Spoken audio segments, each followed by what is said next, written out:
Hi မင်္ဂလာပါဒီ reading လေးကတော့တင်းကိုပေါ့နော်ဒီမေလထဲမှာတင်းရဲ့အဆောင်ရှောက်ကတင်းကိုသိစေချင်တာကဘာတွေလဲဆိုတာကိုကြည့်ပေးထားတာပါအဲ့တော့ဒီမေလထဲမှာပေါ့နော်တင်းကိုသိစေချင်တဲ့အရာဘာလေးဖြစ်မလဲပေါ့နော်ဒါက general reading ဖြစ်တဲ့အတွက်လူတိုင်းနဲ့တော့ energy မကိုက်နိုင်ပါဘူးတကယ်လို့ကိုယ်နဲ့ energy ကိုက်တယ်ကိုကလည်း tarot စိတ်ဝင်စားလို့ကိုယ့်ရဲ့ personal reading လေးတွေလေ့ကျင့်နေဆိုရင်ဒါဟာ tarot page message မှာ booking လို့ရပါတယ်အဲ့တော့ဒီမှာဖိုင်လေး3ခုလုပ်ပေးပါမယ်ဒါလေးကမေလအတွက်ပဲပေါ့နော်ဒီမေလအတွင်းမှာကိုယ့်ရဲ့အဆောက်အအုံကကိုသိစေချင်တာဘာလေးလဲပေါ့နော်ဒီမှာဖိုင်လေး3ခုရှိမယ်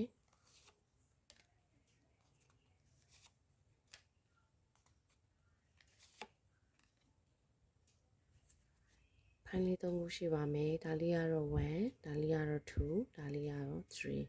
အဲ့တော့ဖိုင်လေးတွေကိုမရွေးခင်မှာပေါ့နော်စိတ်ထဲကနေပြီးတော့ဒီမေလမှာငါ့ရဲ့အဆောက်အအုံကငါ့ကိုသိစေချင်တာဘာတွေလဲဆိုပြီးတော့တွေးပြီးတော့ဖိုင်လေးတစ်ခုရွေးပေးပါဖိုင်လေးတွေကိုရွေးပြီးသွားပြီလို့ထင်ပါတယ်เนาะအဲ့တော့ဒီ1လေးကနေစပြီးတော့အရင်ဆုံးပြောပြပါမယ်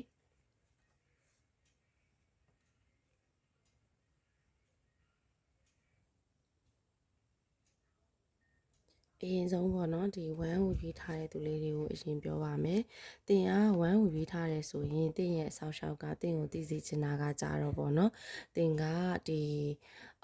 အဓိကကတော့တစ်ခုကငွေကြေးပေါ့နော်။ငွေကြေးနဲ့ပတ်သက်ပြီးတော့တင်လုံနေတဲ့ငွေကြေးနဲ့ပတ်သက်တဲ့ဆက်နွယ်နေတဲ့အရာအလုံးရဲ့ဒီတုံ့ပြန်မှုပေါ့နော်တုံ့ပြန်မှုဒီလထဲမှာရလိမ့်မယ်ဒီထဲမှာဆိုလို့ရှိရင်ကိုယ့်ကိုပြန်မေးတင်တာတခုကဒီငွေကြေးနဲ့ပတ်သက်ပြီးတော့တင်ကအထင်းကိုမရှိသုံးနေတာလားဒါမှမဟုတ်လို့ရှိရင်ငွေကြေးကိုဘာအတွက်မှမသုံးဘဲနဲ့လုံးဝစုပ်ကင်ထားတာလားပေါ့နော်အဲ့ဒီလိုမျိုးတင်ကိုတင်အရင်ဆုံးပြန်မေးတင်နေပေါ့နော်ဘာဖြစ်လို့လဲဆိုတော့ဒီခက်ကကြတော့ပေါ့နော်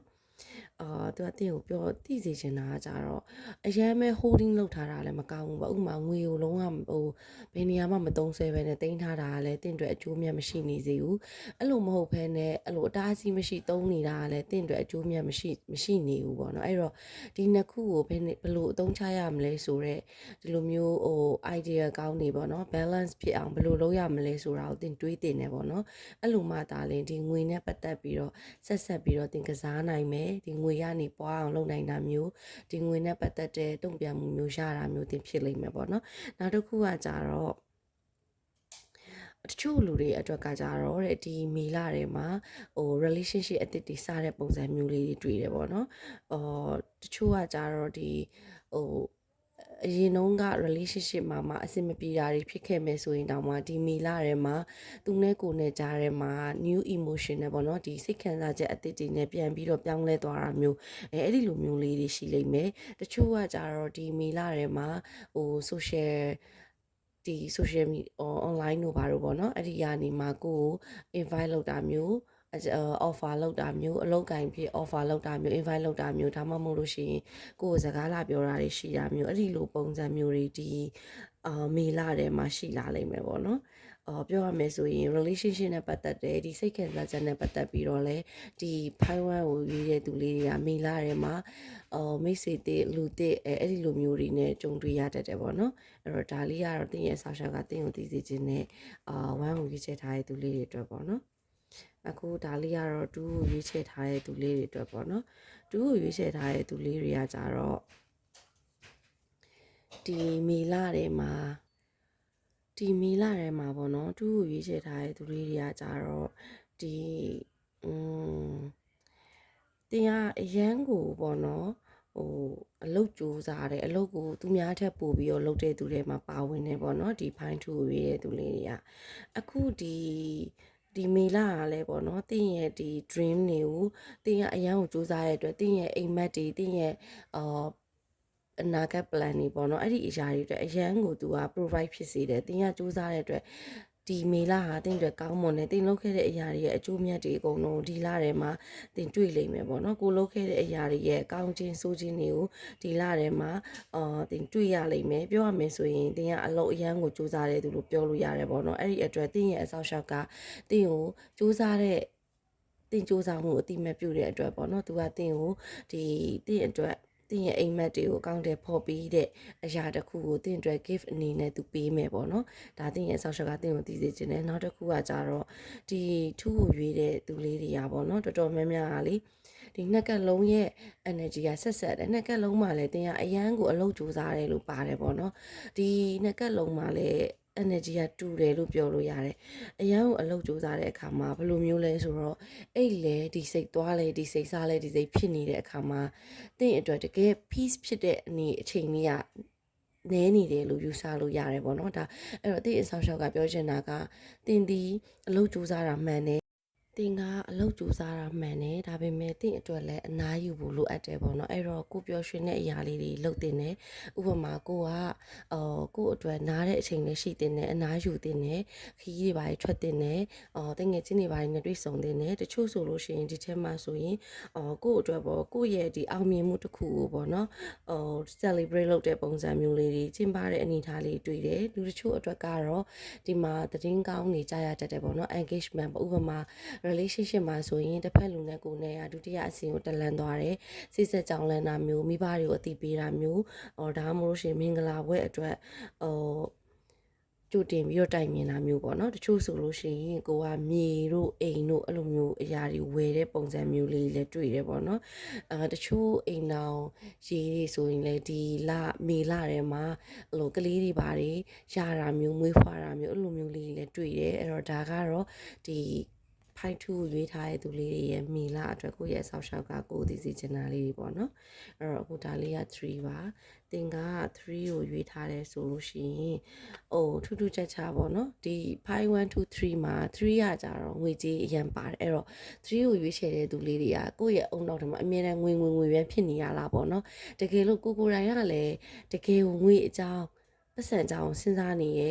်ပတ်စံအကြောင်းကိုပဲအတွေးထဲမှာရှိနေတယ်ပတ်စံနဲ့ပတ်သက်တဲ့ကိစ္စမျိုးရင်ဆိုင်နေရတယ်လုပ်နေရတယ်ဒါပေမဲ့ကိုရွေးလိုက်တာကလည်း3ဆိုရင်ဒါတော်တော်လေးကို energy ကြိုက်တယ်လို့ပြောလို့ရတယ်အဲ့တော့ဒီPine Tree လေးတွေရဲ့မေလာကကြတော့ငွေကြေးနဲ့အရင်ပတ်သက်နေတယ်ပေါ့နော်အဲ့တော့ကိုယ့်ရဲ့အဆောင်ရှာကကိုယ့်ကိုသိစေချင်တာပါလဲဆိုတော့ဒီ Pine Tree လေးတွေကဒီမေလာထဲမှာတော့ပေါ့နော်တင်ကငွေရှာတဲ့ပုံစံမျိုးပို့ပြီးတော့တွေ့ရတယ်ဥပမာငွေကိုအရင်ထက်ပို့ပြီးတော့ဘယ်လိုရှာရမလဲဆိုတာကိုလမ်းနီးလုပ်တယ်တင်ယူတယ်ပေါ့နော်အဲ့လိုအနေထားမျိုးတွေ့ရတယ်တချို့လူတွေအတွက်ကကြတော့ဒီတင်တန်းတွေပိုင်းတက်တာပေါ့နော်တင်တန်းတက်လိုက်တယ်ចောင်းပြန်တက်တယ်လို့ပုံစံမျိုးတွေလည်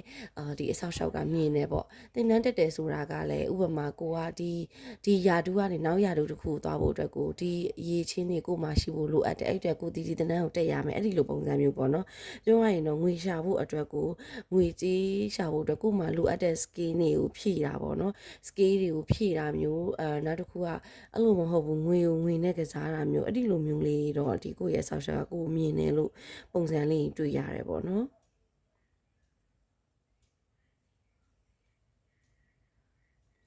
နောက်တစ်ခုအကြံပေးချင်တာကလေဒီ Pine Tree ကိုရွေးတဲ့သူလေးတွေကငွေကြေးနဲ့ပတ်သက်ပြီးတော့အခက်အခဲလေးတွေရှိနေတဲ့ပုံစံမျိုးတွေ့ရတယ်တချို့အတွက်ဆိုလို့ရှိရင်ဒီမေလာကပေါ့နော်ဒ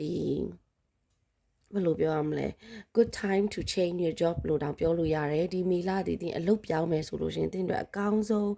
အချိန်အကောင်းဆုံးလပါအဲ့တော့ဒီကိုကအလုပ်ပြောင်းမှုစဉ်းစားနေတာမျိုးဒါမှမဟုတ်ကိုရဲ့ဒီ new career change ပဲပေါ့နော်ဥပမာကိုကအခုဒီလုပ်ငန်းကိုလုပ်နေရနေတခြား career ကိုစိတ်ဝင်စားသွားတာပေါ့နော်ဥပမာ designer ကိုစိတ်ဝင်စားတာ engineering ကိုဒါမှမဟုတ်ရှင် software ဒီ AI kit အဲ့လိုမျိုးအရာတွေတည်းကတခုခုကိုစိတ်ဝင်စားပဲတင်မယ်ဆိုရင်ဒီမေလာကတင်ရအကောင်းဆုံးအချိန်ပေါ့နော်ဒါတင်ရဲ့ဆောက်ရှောက်ကတင်ကိုသိစေချင်တာပါနောက်တစ်ခုကကြတော့လေဒီတကယ်တော့ဒီ Pine Tree လေးတွေကငွေကြေးနဲ့ပတ်သက်ပြီးတော့အဆင်မပြေဘူးဆိုတော့ energy တွေပဲတောက်လျှောက်ရနေပါတယ်တော်တော်များများကတချို့ဆိုလို့ရှိရင်ပတ်စံချီးဖို့ပေါ့နော်သူများရှိကနေအကူညီတောင်းဖို့အကူညီဒီလိုမျိုးယူသုံးဖို့ပေါ့နော်ငွေကြေးအတိုးနောက်တော့လကောက်လို့အမျိုးမျိုးပေါ့နော်အဲ့ဒီလိုမျိုးတွေစဉ်းစားနေတဲ့ပုံစံလေးတောင်တွေ့နေရတယ်ပေါ့နော်အဲ့တော့ဒီခက်ရဲ့ energy ရတဲ့ရဲ့အဆောက်အအုံကကြတော့ပေါ့နော် တင်းကိုပြောချင်တာကကြတော့ဒီလိုမျိုးငွေအချင်းငားတွေလို့စဉ်းစားနေရဆိုရင်တော့ဒီမလုတ်စီခြင်းမှုပေါ့နော်အဲ့လိုမျိုးအရာတွေကိုမလုတ်ပါနဲ့လို့သူကအကြံပေးတယ်ပတ်စံချီဖို့စိတ်ကူးရှိနေတယ်သူများရှိအကူအညီတောင်းဖို့ဒီလိုမျိုးအတိုးနဲ့ယူဖို့တို့အဲ့လိုမျိုးစိတ်ကူးနေရဆိုလုံးဝမလုတ်ပါနဲ့အဲ့ဒီနီလန်းမဟုတ်တဲ့တခြားနီလန်းတွေကိုပဲလုတ်ပါလို့သူကတော့အကြံပေးတယ်တကယ်လို့တင်ကိုယ်တိုင်ကဒီလိုလုတ်ဖို့တွေးနေတယ်ဒီခက်ကူလည်းရွေးထားရဆိုတာတင်နဲ့တော်တော်လေးကို energy ကြိုက်တယ်ပေါ့နော်အဲ့တော့ဒီအချိန်ကတင်အတွက်ကလေဘယ်လိုပြောရမလဲကိုလုပ်နေတဲ့လုပ်ငန်းကိုတိုးချဲ့ရမယ့်အချိန်လို့ပြောလို့ရတယ်ငွေချီရမှာမဟုတ်ဘူးကိုလုပ်တဲ့လုပ်ငန်းကနေငွေပိုရအောင်ဘယ်လိုလုပ်ရမလဲအဲ့ဒီအရာကိုတွေးရမယ့်အချိန်လို့ဒါတင်ရဲ့အဆောက်အအုံကပြောတယ်ပြီးတော့ကြတော့နောက်တစ်ခုကကြတော့ဒီကိုကငွေချင်းနဲ့ပတ်သက်တဲ့ပြဿနာတွေကြုံနေရတဲ့အခါမှာတော်တော်များများကဒီကိုရဲ့မိသားစုတွေကိုမေ့နေတတ်တယ်ပေါ့နော်အဲ့ဒါတွေကကိုကိုစိတ်ရှုပ်စရာလို့ထင်နေတတ်တယ်အဲ့တော့ဒီ fine 3ကိုရွေးထားတဲ့သူလေးတွေကိုရဲ့အဆောက်အအုံကကိုကိုသိစေချင်တာကဘလောက်ပဲငွေကြီးပြဿနာဖြစ်နေငွေကြီးကိုဘလောက်ပဲခက်ခက်ခဲခဲရှာနေကိုမိသားစုအတွက်အချိန်ပေးဖို့မမိပါနဲ့ပေါ့နော်ကိုမိသားစုကိုထားခဲ့တာမျိုးထွက်ခွာသွားတာမျိုးတွေမလုပ်ပါနဲ့လို့ဒါကိုရဲ့အဆောက်အအုံကကိုပြောပါတယ်